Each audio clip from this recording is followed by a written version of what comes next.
மாவட்டங்களுக்கு மாவட்ட செயலாளர்கள் இல்லை அப்படின்றதே ஒரு குறையா இருக்குல்ல சார்? மாவட்ட செயலாளர்கள் தான் நம்ம பொறுத்த வரைக்கும் பேஸே. அவங்களுக்கு தான் வீடு வரைக்கும் எந்த ஏரியா நம்ம ஓட்டுருக்குன்னு தெரியும்னு சொல்லுவாங்க. ஆனால் அதுவுமே இங்கே சிக்கலாக இருக்கு அப்படின்னு நிறைய கருத்துக்கள் வருது. அது என்னன்னாங்க, இப்போ வந்து அவங்க எல்லாமே ரசிகர்களாக இருந்து மன்றத்தை நடத்தி அப்புறமா அரசியலுக்கு வந்த மக்கள் இயக்கமாக வந்து அப்படி வந்தவங்க தானே. இப்போ அப்போ வந்து எஸ்சி பதவி போட்டுக்கிட்டு இருந்தார். எஸ்சி விஜயோடு இருக்கும் பொழுது எல்லா மாவட்டங்கள்லேயும் ஒரு நிர்வாகியை அவர் போட்டிருந்தார்.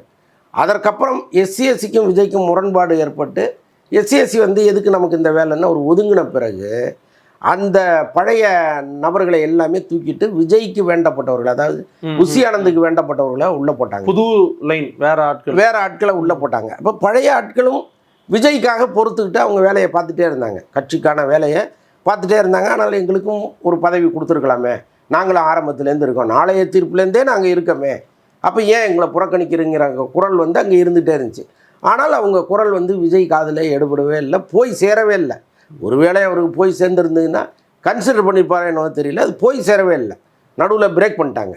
ஸோ இப்படிப்பட்ட சூழ்நிலையில் இப்போ அவர் யோசித்து பார்க்குறாரு, அவங்களையும் நம்ம இணைச்சிருந்தோம்னா சரியாக இருந்திருக்குமே அப்படின்னு. இப்போ அவங்களையும் சேர்ப்பதற்கான வேலைகள் ஒன்று நடக்கிறதா சொல்கிறாங்க.